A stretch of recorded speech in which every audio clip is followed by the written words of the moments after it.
You know, the book of Revelation is filled with some of the most wild and powerful imagery you'll ever read. We're talking beasts, angels, and prophecies that have kept people guessing for, well, centuries.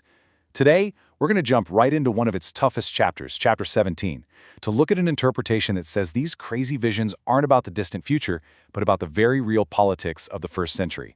So this is the image at the heart of it all. A woman, riding a scarlet beast with 7 heads and 10 horns. I mean, what on earth is that supposed to mean? Well, what if I told you it's not some abstract fantasy, but a kind of political cartoon, a coded message about the world the author was living in? That idea changes everything. So, here's the theory in a nutshell. The woman, that's Jerusalem, and the beast she's riding, that's the Roman Empire. The idea is that Jerusalem's corrupt leadership had basically hitched its wagon to Rome, getting rich and powerful from the arrangement, even if it meant selling out their own people. All right, to get this, we have to put on our detective hats, because the text is full of clues. And the first big one has to do with the beast's 7 heads. The vision itself tells us they represent 7 kings. So that's the million-dollar question, right? Who are these 7 kings? If this is all tied to real history, we should be able to figure out who they were.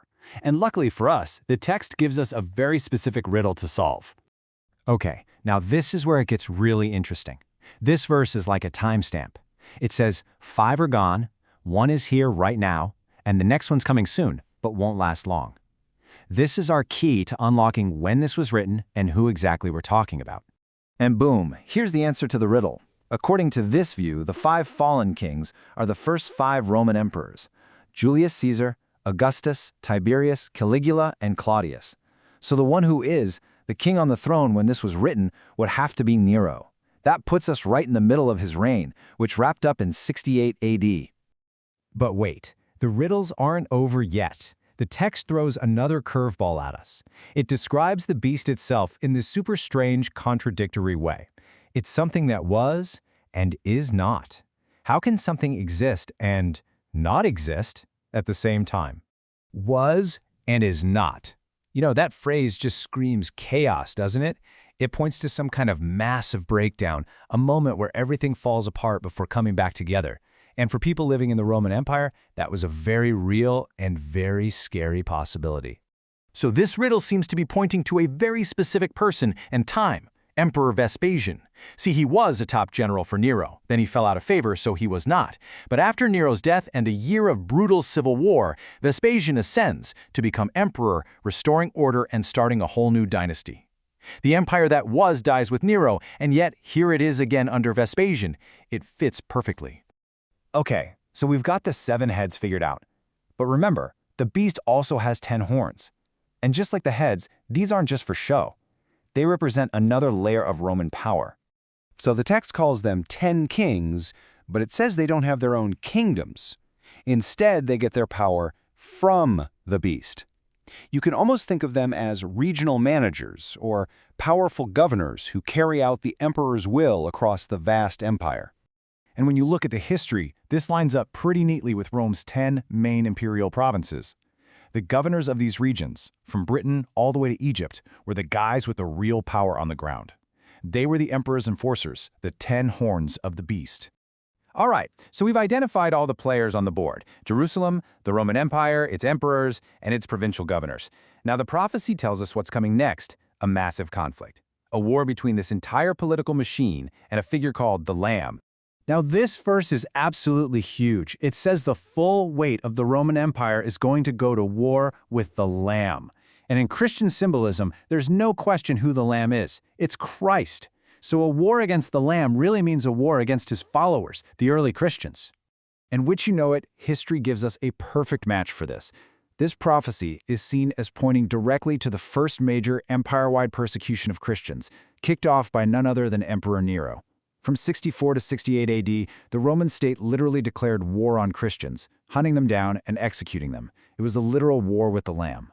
But hold on, because this is where the story takes an incredibly shocking and violent turn. It doesn't just end with the persecution of Christians.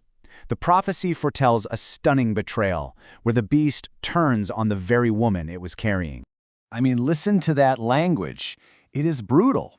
The prophecy says that Rome, in its powers, will grow to hate the whore, the very city of Jerusalem they once supported. and they will completely destroy her, burning her to the ground. The political ally becomes the mortal enemy. And this is exactly what happened.